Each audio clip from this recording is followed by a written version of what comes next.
Welcome to Don't Quit on Me, the podcast series where we consider alternative ways to manage the inevitability of stress and pain. Through speaking with a wide range of people who share their stories, strategies, and perspectives, we aim to inspire hope, confidence, and the belief in the fact that things can get better no matter where you are. So who am I? My name is Nick, and I have a lived experience with depression, panic, anxiety, chronic pain, and migraines. I've been around mental health challenges for most of my life. I've also produced a CD and written a book which looked at my own recovery through these conditions. I thoroughly researched the strategies that I used in order to fully understand how and why I got better, and also how sustainable my recovery would be. I spoke to roughly 30 people in various fields such as nutrition, meditation, movement, exercise science, and reflective journaling, and basically presented the information as an affirmation that what I'd done had some substance. The Don't Quit on Me podcast series contains real conversations with real people who navigate difficult situations, and as such, some may find this content triggering. If this is you, then please turn off that episode and either choose to engage with a different one or find a different podcast that works for you. Also, if you find yourself in need of psychological or professional help, please look for and connect with someone that you can work with. There are a multitude of options available, and it's best not to suffer alone or in silence. Where does any story start and finish? That is often the trick with our linear approach to life. We like to have a sequence, a pattern of if this, then that. Well, the thing is, if I look to the other end of the spectrum, to where the story almost ended, it hasn't. It continues with each word that I speak. And as you listen to these words, your life continues too. In which direction is completely up to you. Just know that the story is never over. You have control, and you are the author. Stephen Hayes is a foundation professor of psychology at the University of Nevada, and is the author of 46 books and nearly 650 scientific articles. He's especially well known for his work on acceptance and commitment therapy, or ACT. His book, Get Out of Your Mind and Into Your Life, was for a time the best-selling self-help book in the United States. An expert on the importance of acceptance, mindfulness, and values, he is ranked among the most cited psychologists in the world. Dr. Stephen Hayes has faced down panic in a professional setting on a continuous basis, and he continues to meet it and has overcome it and developed a framework beyond to help others do the same. So if you want to be the whole human being that can be there for others, be kind to that part of you that was traumatized, be kind to that part of you that suffered, and invite that part of you in, not to dominate, not to dictate, but to come along as a vital moment of your life. There's as much life in those moments of pain as there are in those moments of joy. And now, here is the interview with Dr. Stephen Hayes. It's important to mention, too, that the interview that you're about to hear took place about 2 or 3 days after the Capitol riots in the States, just to set the tone for the interview. I hope you enjoy. For anyone who's listening who hasn't heard of ACT therapy or you're working with it, would you mind just giving a thumbnail sketch of how you came to develop ACT from personal dealings with panic? Well, ACT is a collection of acceptance and mindfulness processes and commitment to behavior change processes that produce what we call psychological flexibility, which is basically being more cognitively and emotionally open and flexible, more in the present moment consciously, and more able to focus on what's important and organize our lives around that. And I came to this over a period of years as we developed the model, but it started inside my own struggles, especially around issues of anxiety, where I developed a panic disorder. I probably could have said that I was kind of an anxious person. I probably couldn't have said why. My initial panic attack was in the middle of a psychology faculty meeting, where, as I say on my TEDx talk, which you can Google and find, I was watching full professors fight in a way that only wild animals and full professors are capable of. And that kind of almost insane and conflicted and almost felt like violence was going to happen space or just overwhelmed me, and I was unable to speak. I raised my hand, they turned to me, and no sound would come out of my mouth because my heart was beating so fast and I was so overwhelmed in the moment. And I did all the logical, reasonable, sensible things that people do when you have an initial panic attack, all of which are toxic. You start trying to control it, avoid it, watch for it, make sure you catch it before it gets too severe. Don't humiliate yourself, don't embarrass yourself. But what that does is it turns anxiety into your own enemy, and it gives you anxiety at the thought of anxiety. Anxiety becomes something to be anxious about. And that's a self-amplifying loop. It's very much like taking the microphone I'm talking into right now, and if I were to take the shroud around it and spin it towards the speaker that's just a couple feet away, you wouldn't hear me talking. You probably have heard what that sounds like. It sounds like a shriek that is intolerable to listen to. Well, that's the emotional shriek I increasingly began to live inside. If you actually were in a feedback loop like that with a microphone and a speaker, you might know how to turn down the speaker, how to disconnect the amplifier. But when we're talking about the human nervous system and about applying reasonable problem-solving strategies, they're not crazy strategies. They would work great if dirt was on the floor or paint was peeling off their wall. Get rid of it. But you do that with your own emotions. You do that with your own memories. You do that with your own history. You do that with your own lack of confidence. You do that with your own self-doubts. And guess what you get? You get some form of that same kind of toxic feedback loop. And so it wasn't about 3 years after that I finally hit bottom with in the middle of the night thinking I'm having a heart attack. At that point, I'm now, probably 90% of my waking day, 95%, I'm thinking about panic attacks or avoiding them or dealing with them. And increasingly unable to function, hiding it so much that even my close friends mostly didn't know about it. And my coworkers and so forth didn't know about it. But it's because I was faking and covering and eating tranquilizers and, trying to solve it that way. And in the hitting bottom moment, where I think I'm dying of a heart attack, and then I realized, no, this is just another panic attack that woke me up in the middle of the night. Somehow in there, it occurred to me, only inside the experience of I have no way out, my life is over, I'm going to lose everything. I'll never be an academic or a psychologist. Only inside that, it somehow occurred to me that I didn't need a way out, I needed a way in.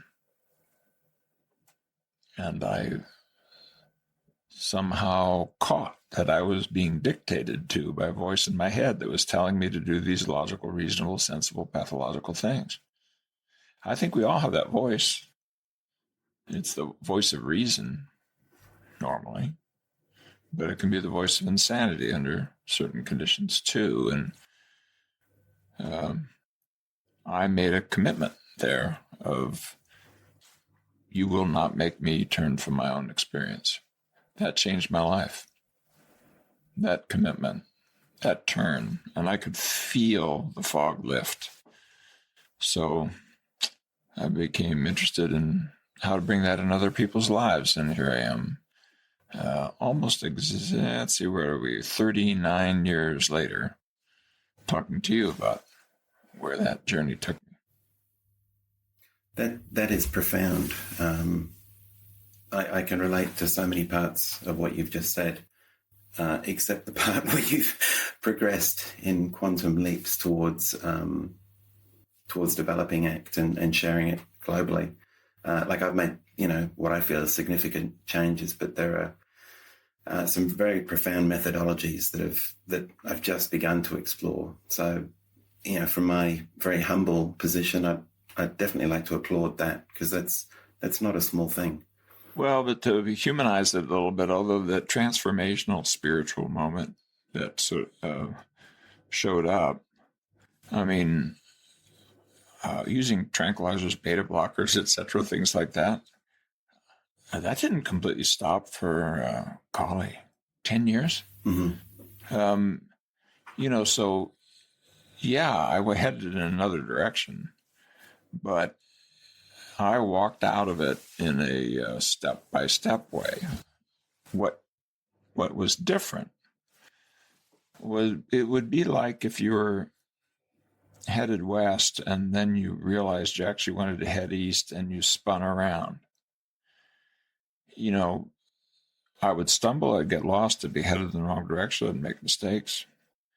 But I would cut in those moments over all of the years since, spin around and head in the other direction, one little baby step at a time. And so I never present this kind of work as something where, and then you see the error of your ways, and then the fog lifts, and then everything's okay. No, you can have those moments. By the way, almost everybody does. Almost everybody has had micro versions of this. Maybe not this transformational moment, but you know how to sort things that work from things that don't work, really. I do exercises and stuff in workshops, and everybody knows it. But the organ between your ears doesn't know it, and it's fighting you and tricking you and putting obstacles in front of you, and you're stumbling and falling. We're recording this a couple days after the capital of the United States was taken over by hooligans at the dictates of our soon-to-be gone president. And watching those scenes, I went into a fugue state for most of the day, because it reminded me so deeply of where some of my troubles with anxiety began, which was inside my own domestic violence history as a very young child. Yeah. And watching my alcoholic dad threaten and violence to my mother and throw things, and my mother shrieking at him and fighting with him. And so that combination of insanity and possible violence, which filled the television screen live a couple days ago, just almost paralyzed me. So, we come into these moments with a history. We're not computer programs. We're not coming in de novo. We're historical beings. And so, excuse me for living, but, I can, after 40 years of almost of work on psychological flexibility, I can almost be paralyzed by freaking TV, because it so profoundly plugs into my own history. And that's the kind of creatures we are. I mean, fortunately, I have a wife who understands some of these things, and she came over and held my hand. She knew I couldn't talk. I mean, for hours, I could hardly say a few words without crying.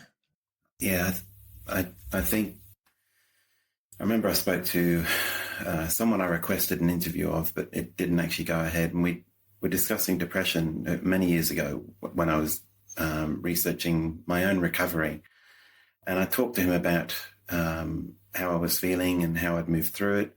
And he said, you know what? In many instances, depression is a solid response to what's going on. If you're not feeling that at what's happening globally, then there's a disconnect somewhere, and I'm still learning, and I still tell my boys and my daughter, you know what, it's okay to cry. Don't stop that. I spent many years, stiff upper lip and, boys don't cry, all that nonsense.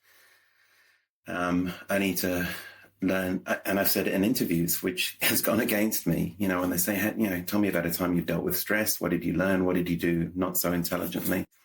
How do you deal with stress now? And I'll say, look, if it's bad enough and it's appropriate, I'll have a good cry, because I've found not much that's much more cathartic than that. Yeah.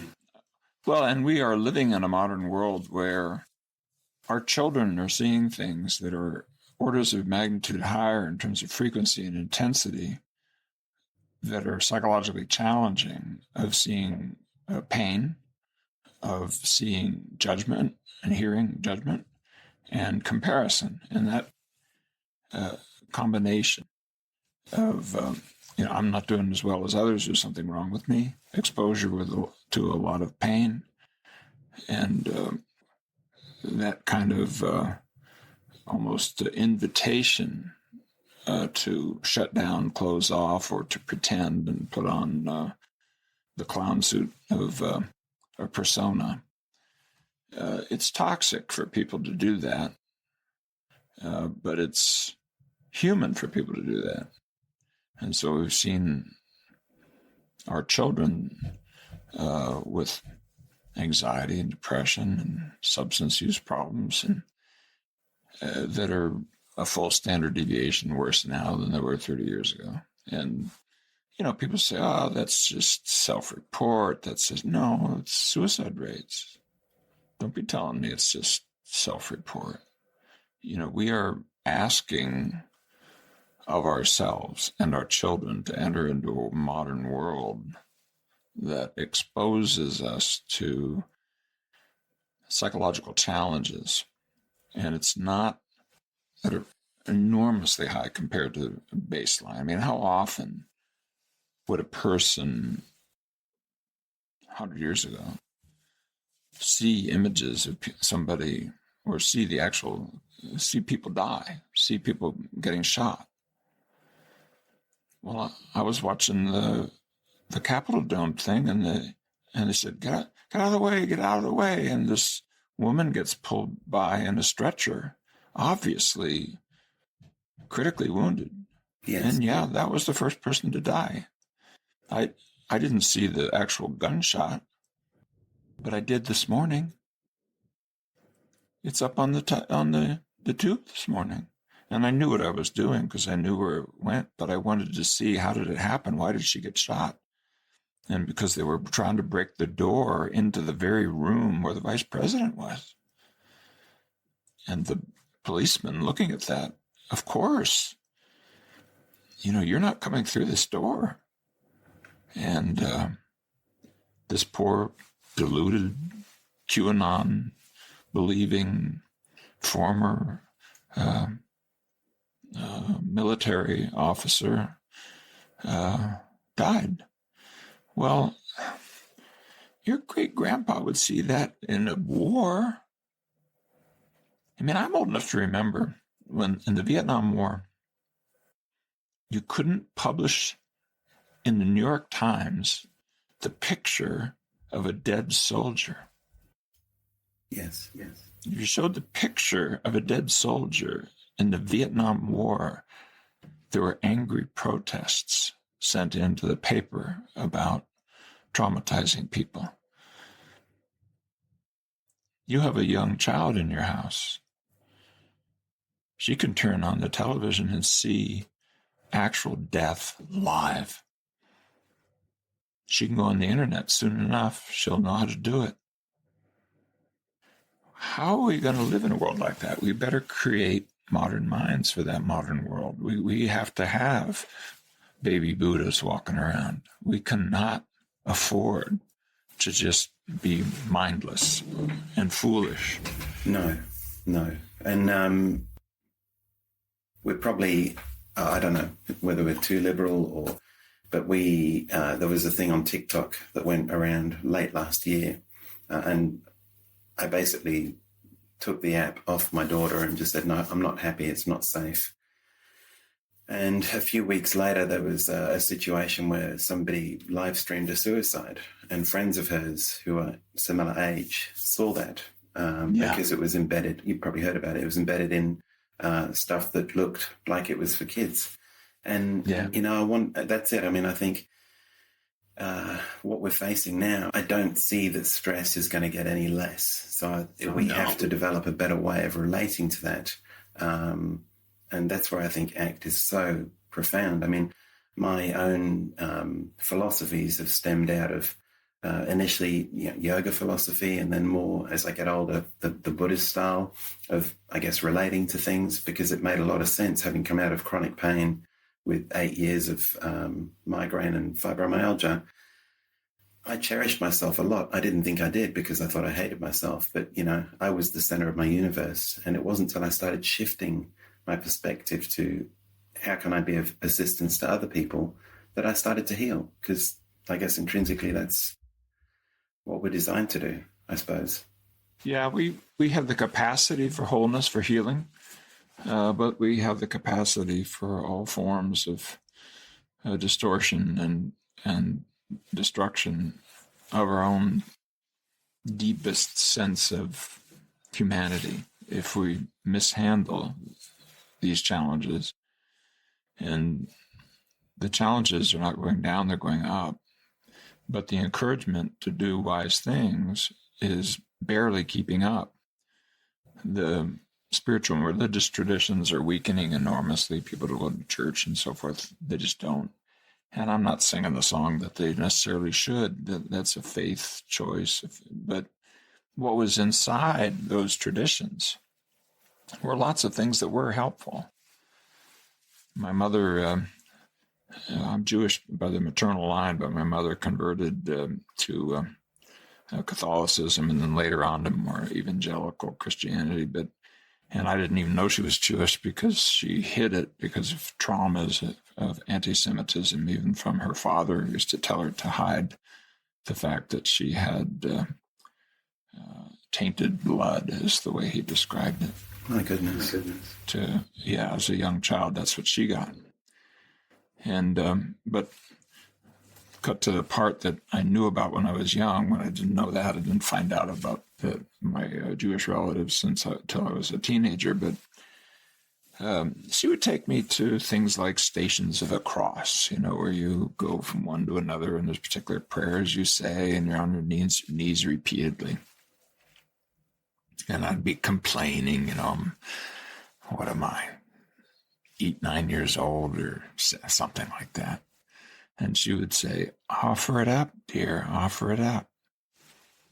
Well, what she meant was take the small amount of suffering that I'm asking you to do by being on your knees for these moments and connect in consciousness to the suffering of others. Well, there were lots of things inside those Catholic traditions. Don't eat meat on Friday, give up things for Lent, and on it goes. Well, as a psychologist right now, I can tell you that distress tolerance is going down, not up, among our kids. And distress tolerance, the ability to take small amounts of unpleasant feelings and put them into a meaningful context and allow them to hold them as meaningful, gives you some tools that you can use when, for example, you have a physical injury, or when somebody rejects you, or you have a loss of a friend, or like that. And those things will come. Yeah, but the cultural traditions that teach those skills are weakening, and the challenges that require those skills are increasing. And what we're putting out instead is if you do the right Instagram post, if you have enough likes, if your outsides really wow people, even if your insides are a mess, you're doing the successful thing as a child. I mean, that's nuts. It is, and the mechanisms that drive it are addictive as well. And of course, the commercial folks who live off those addictions are using psychology all right, but they're not using it to produce flexible people who are able to focus on their values and get things done that they deeply care about. They're focusing on, can we keep people hooked on the app? Yes. So what? And some of that's innocent. I mean, you look at, for example, children's television and how they researched. We're down now to something like 20 seconds, the longest unbroken attentional requirement on children's television is now something like 20 seconds. I'm 72. The things that we were exposed to, I would watch television. I grew up in the era of television, black and white television forward. Children's shows were several times that per episode, per moment. By episode, I don't mean the whole episode, but I mean raising a topic, doing something about it, having it conclude. That people could say things for more than a few seconds, or they could stay on a scene for more than a few seconds. Well, now we've changed that, and we're chasing a different vision of how fast can I hook children over and over and over and over and over again to keep them, playing that video game or clicking those buttons for that app where you can do in-app sales or whatever the thing is. My point being that our psychological challenges are going up, and our training to rise to those challenges are going down, and we're reaping the wind. Yeah, it's definitely a situation that needs addressing, and quickly. Can I ask a bit about the phrase, we care where we hurt and we hurt where we care? Could I get you to expand on that? Well, the kind of sugar-coated vision of the problem-solving mind is, I'll be happy when the difficulties go away, the pain goes away. But the problem is that the places where things are of importance are the places where we have the capacity to be hurt. If you literally don't care about something, that's not something that's likely to hurt you if it comes or goes. If you think about the pain of loss, it is there in direct proportion to the importance of what is lost. So what the mind does is it tries to solve the pain of loss by undermining purpose. Classic example of that, I bet you everybody listening to me who's an adult has been rejected in some way, in a painful way, in a relationship. They've been abandoned or betrayed or lied to or found wanting or have been found uninteresting or unattractive or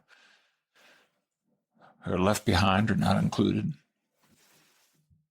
And when that happens, what the mind says you need to do is to wise up and close off. Take that one where you were lied to or betrayed in an intimate relationship, and then you can probably finish the rest of this sentence. Your mind will say, I will never be so. And it's going to be vulnerable, innocent, open again. Yeah, but that means you're never going to be so open to intimacy again. If you're committed to not being vulnerable in relationships. Vulnerable comes from a root that means woundable. And when people are close to you, they can wound you. That's comes with closeness. So it would be like thinking that, if you, accidentally dropped a glass of water when you're about to have a drink, then you really are thirsty, that the solution is to give up on water. So we try to then live out, well, okay, I'll just have superficial relationships. Yeah, but that isn't what we wanted. Yeah, but they don't hurt so bad when they go away. Well, that's true. Instead, what you get is a constant hurt. The hurt of the relationships not being lived, of the yearnings not being fulfilled, of the intimacy not being had, of the connections not being made, constantly, deliberately, voluntarily, by following the dictates of problem-solving mind that says that it's just too painful. So we hurt where we care, and we care where we hurt is a way of saying, look, pain is built into living. Suffering is not. Suffering is that space in which you say no to the pain that comes. And some of the pain that comes is pain of loss or pain of betrayal. With enough age, I'm 72, I can tell you some of the pain is physical pain. Some of it is loss of function. Some of it is loss of friends.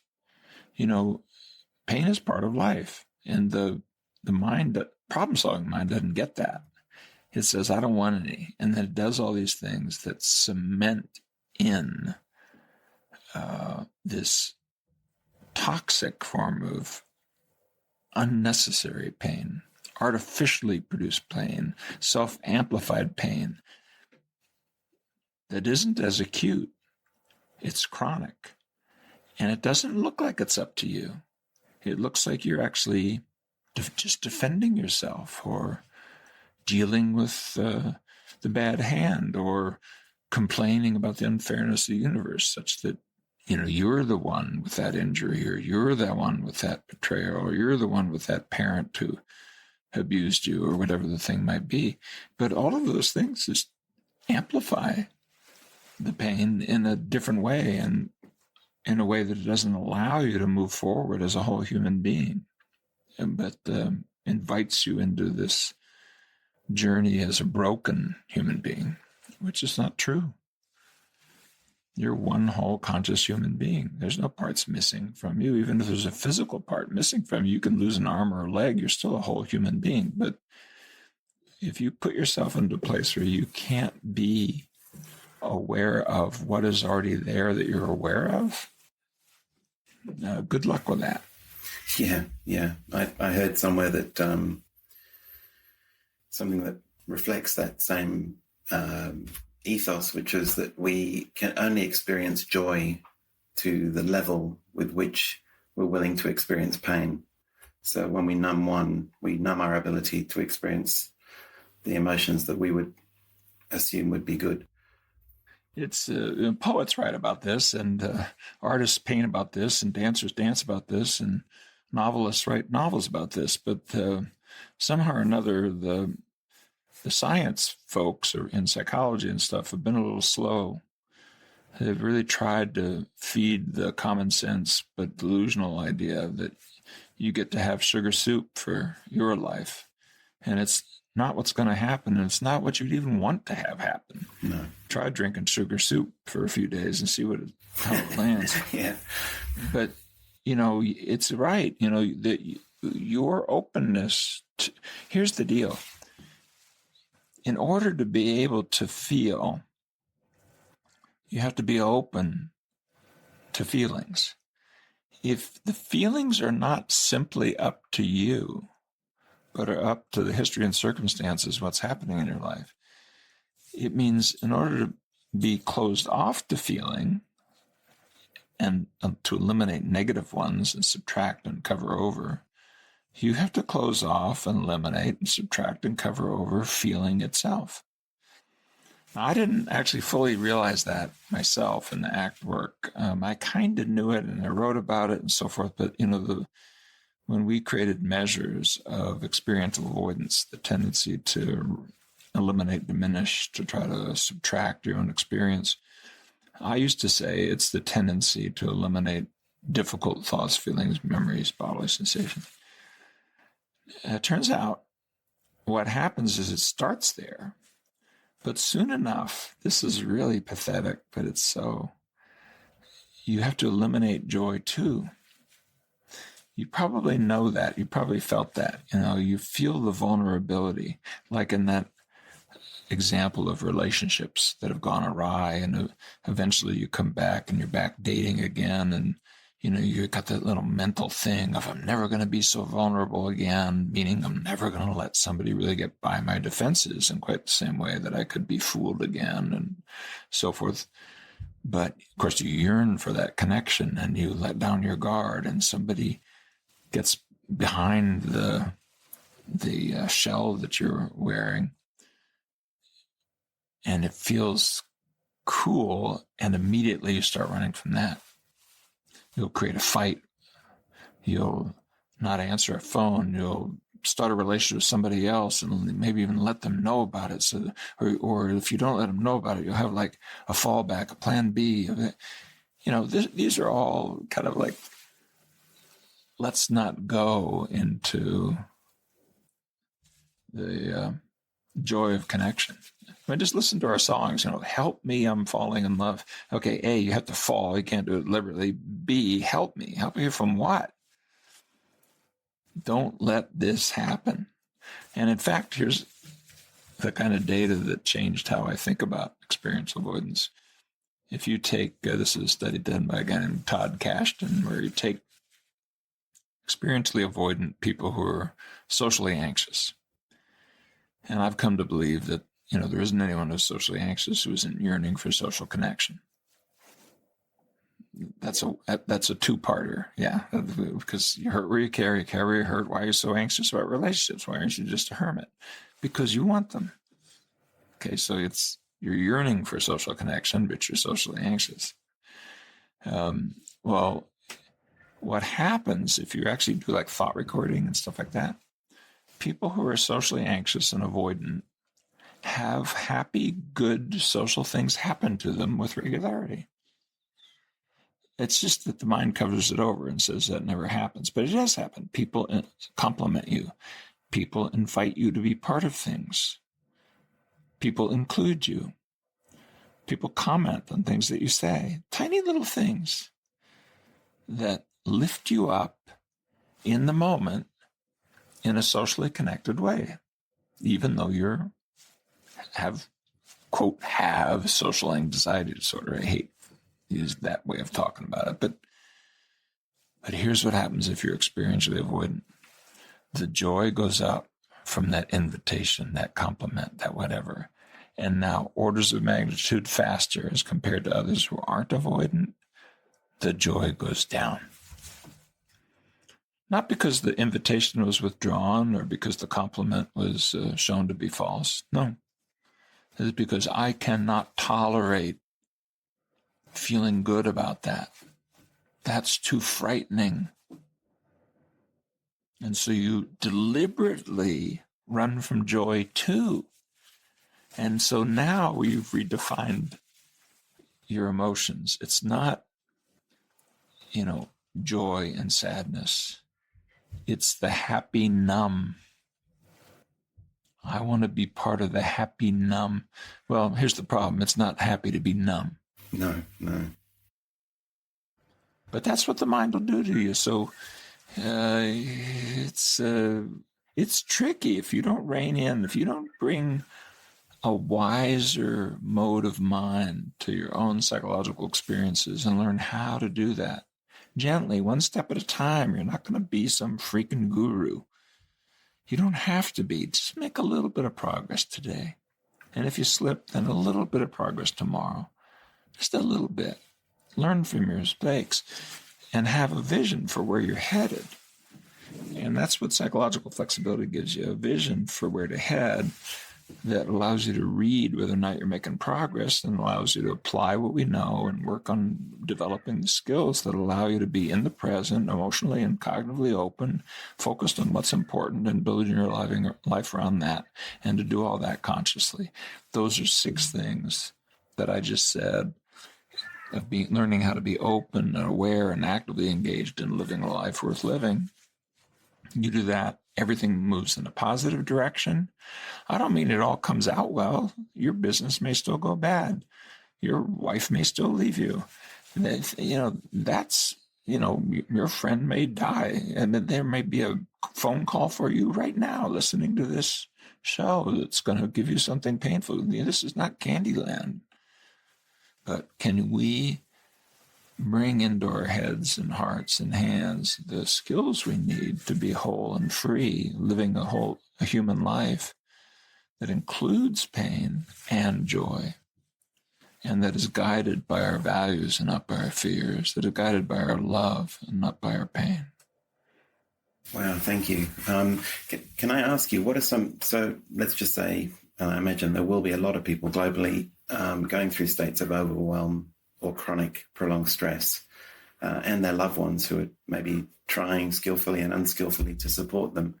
What are some simple things that people can do to greatly enhance outcomes of everyone? Well, one nice thing about the psychological flexibility model is that we have now somewhere between 2,000 and 3,000 studies, somewhere in that territory, more even if you expand it out to include mindfulness work and so forth. Let's just say several thousand studies saying that you can simplify this to a small set of skills that all revolve around a central theme. I usually talk about them as 6 different skills, and they're like sides of a box. And if you strengthen each one and their relationship to the others, and you build a strong box, a well-crafted box, you can stand on it, you can do things with it. But if you start weakening the sides, well, then it collapses if you try to stand on it or use it. So you can, in your life, work on your skills of being more emotionally open, more cognitively open, more in the now in a flexible, fluid, and voluntary way, less attached to the story that you tell, and more attached to awareness per se, and focused on your values and habits built around them. Those are the 6 things. Well, there are several hundred specific things that you can do. I could give a quick example of some of them. Some are counterintuitive. Yes, please. Yeah. Yeah. Okay. So, for example, I'll just grab a few. Some of them will seem a little odd. Let's take cognitive openness, where you want to hear your thoughts but not be dominated by your thoughts. Why? Because your thinking, analytic, judgmental thought stream is only one source of wisdom. Some of what you need to guide you is intuitive. Some of it comes from just who you are as a social and biological being and so forth. You don't want to just turn your life over to that voice inside your head. So let's do the simplest thing. Let's catch that voice that criticizes, judges, evaluates, plans, compares, cajoles, the part of you that is telling you what to do, and give it a name. My man's name is George. So instead of just thinking like, I'm not a very good person, you could say something like, well, George says I'm not a very good person, to yourself. What does your mind have to say about it? Well, what does George have to say? What's George's opinion? Sometimes George will come up with some good ideas. Sometimes not. Nothing wrong with listening, but it's a bad idea to turn your life over to an organ you don't control. And by the way, you don't control this organ. I mean, heck, while you're asleep, it's giving you weird connections that you don't even know what they mean. I mean, it's actively busy spinning its web. I mean, you've got racist jokes inside you. You've got sexist slurs inside you. You've got trauma inside you. You've got pain. You've got rejection. You can't turn over your life to that. It has a life of its own. Yeah. But it's good that we are the creatures, the only one who can think symbolically. That's great. We're doing it right now. It's wonderful. Dogs and cats can't do what we did right now. We can use those tools to create the technology that allows us to do that right now. It's wonderful. I'm glad we got it. But don't turn your life over to it. It'd be like turning your life over to, rolling the dice. It just doesn't make sense. So you might think that's nutty, but just try for the next week or so. When you catch yourself thinking, just add in that little piece of give your mind a name and say, well, what does name the name of your mind, whatever it is, Mr. Mind and Ms. Mind will work if you can't come up with a proper name, have to say about this. And then use what's useful and leave the rest. That's one of several hundred methods that are called diffusion skills. They're helping you to back up from thought the tiniest little bit, enough to notice that thought is thought. And in that gap, choice can happen. Your selection of the direction you want to take your life can happen instead of just turning it over to a mindless automatic pilot, push, pull, click, click, whatever shows up in your head based on your programming and your history. Emotional openness. Well, let's click it over just to what emotion looks like. Here's a quick exercise where you can get a sense of what that would be like. Look around the room and everything that you see, find something wrong with it. And mentally kind of put yourself in a no posture. With, that's not good enough, that's dirty, it should be in the wrong place, it's not made of the right material. Don't do it to any human beings in the room where you are right now, but everything else, find something wrong with what your eyes land on. And you can always do it. The color's not right, the design's not right, something's not right. Now flip it, do the same thing. And with each thing you see, say yes to it. That it's perfectly as it is. I don't mean that if you saw dirt that it isn't now, it's now clean. I mean, yes, dirty carpet. You're welcome here. I may change it later, but, yes, old light fixture that's not very stylish. See if you can get yourself to a yes to what you see. And then just feel what happens to the space that you're in as you simply take it in for what it is. Doesn't mean you're evaluating it differently in the sense of course, I could still judge it negatively, but I'm going to choose to allow that to be just like that. Like the perfect example of the broken lamp. I've got a lamp in my office that is an elegantly perfect broken lamp. It doesn't work. I know it doesn't work. But I can say yes to the experience of having it here. Well, you could do the same thing with your emotions. You could do the same thing with your memories. You could do the same thing with your bodily sensations. You could do the same thing with the image that shows up when you look in the mirror. Yeah. So who's saying yes or no to your experiences? Whose job is that? Whose responsibility? Who has the ability to respond about that? Well, you do. So that's one of several hundred acceptance methods. So if anyone listening is getting inspired to look in or dive into ACT, as a beginner, where's a good place to start? Because I see that you had an ACT toolkit on the website. Are there any good books or audiobook suggestions? Oh, sure. If you're interested just in my voice, I mean, there's an audio course called Acceptance and Commitment Therapy that an outfit called Sounds True sells, and it's available through the internet and web, or you can go to the Sounds True website. I'm pretty sure there's a link on my website.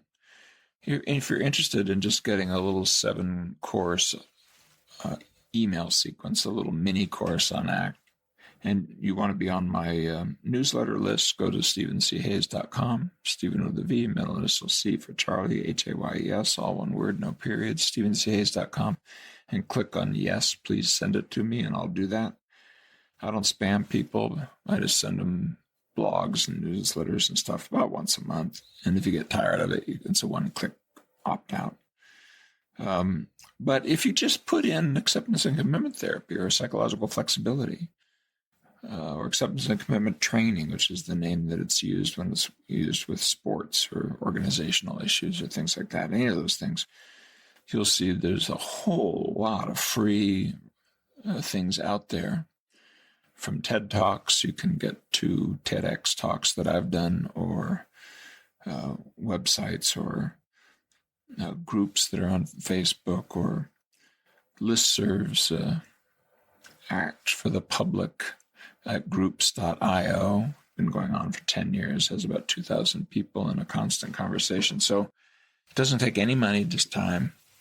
And for just a little money, there's pretty good books out there, including from me, but from many other people as well, because ACT is a community, and it's being developed by almost 10,000 people who are in the professional society around the world. If you ever need an ACT therapist, by the way, you can go and simply find the ACT Society, which is called the Association for Contextual Behavioral Science, and it'll have a Find a Therapist button there, and you can put in where you live, and you may be able to find somebody close by, because there's several thousand people listed there. That's great. Thank you. Thank you. And one, I suppose it's a last question. There's lots more in my head, but I'm certainly mindful of time. And this is not anything that was potentially related to what I was going to talk about. But one thought that's occurred to me is, have you found any instances where early childhood trauma, once properly dealt with, can actually enhance psychological flexibility? Oh, I think all of our early experiences and traumas have absolutely enhanced psychological flexibility in multiple ways. For one thing, I'm going back to my mother, offer it up, dear, offer it up. Your painful experiences, your painful memories, the things that have happened, have softened you. They're like bread dough being kneaded, and they connect you in consciousness to the pain of others. If you knew nothing of pain, who would you be? I sometimes say this to clients when they're struggling with anxiety, let's say, and they just think that the only way out is to find the magic delete button that would eliminate anxiety from their emotional and psychological life. And if the person is lucky enough to have children, or to expect to have children or something, this works very, very well. And I'll say, okay, here's the deal. I'll give you an anxiety-free life. I've got magic in my drawer here that will do that. But I just want to warn you a little bit about what's going to happen. If your children ever come to you and say that they're afraid, that they're worried, that they're feeling anxious, you will have nothing to give them. You won't know what they're talking about. You won't even know what the words mean. So you tell me, you want me to reach into that drawer? No, definitely not. I've never had anybody say yes. Not one person. So that's the way the mind works. We want the wisdom that comes from being whole human beings that includes pain. And in fact, the joy that comes from feeling good things, yes, but negative things too, so-called negative. There's not an emotion you can name that you don't pay money to produce. You ride roller coasters. You watch horror shows or horror movies. You read tearjerker novels. You like situation comedies that are full of embarrassment. I mean, you just go down the list. I think specifically about drama, that's something I'm often saying. Hey, how about we don't bring drama to drama? However, if I'm looking for something for amusement, I search for drama as a category. So there's a disconnect. Or maybe not. Yeah, exactly. So given that we don't want to not know about this, and given that we want to be able to feel, and given that that is in fact part of what connects us to others. I mean, a good definition of intimacy would be shared values and vulnerabilities. You know nothing about pain and vulnerability, you're going to have a really hard time having relationships that matter, because you're not going to be able to be there. Like my wife sitting next to me on the couch a couple of days ago, holding my hand while I had almost nothing to say, while watching the Capitol of the United States be torn asunder by a insane mob. She knew what I was feeling, and she knew that went back even to the domestic violence of my home and hiding underneath my bed, and she knew that was part of my panic disorder struggles, and she knew it was part of my work, and she knew that in that moment there was not much else that I can say or do other than to just hold her hand and watch in horror and sadness the screen show me in real time what was happening in my country's capital. She would not have known to do that if she wasn't a person who knew something about sadness, who knew something about anxiety.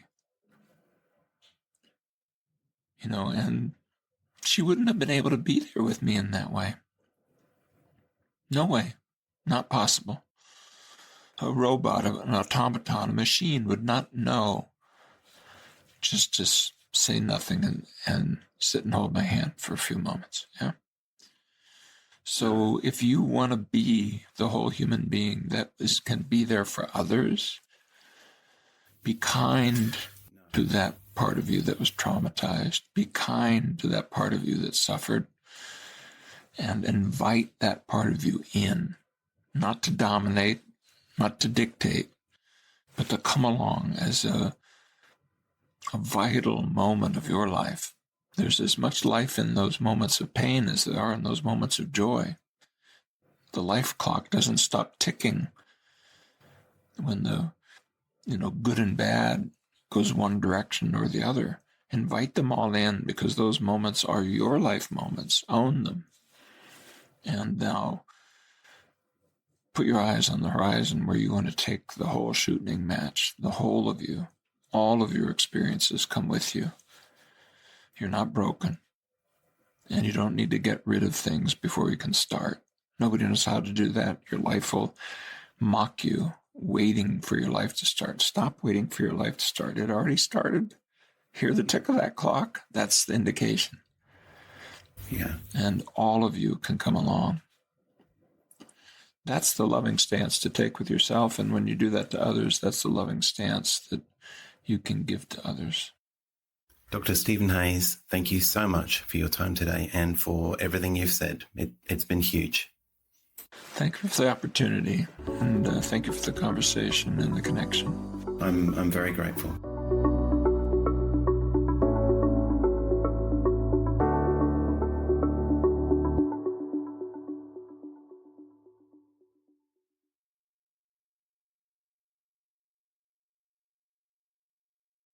Thanks for listening to the Don't Quit On Me podcast. If you'd like to get in touch to say good day, to appear on the show or suggest a guest appearance, or to offer support, you can reach me on Twitter at don'tquiton_me.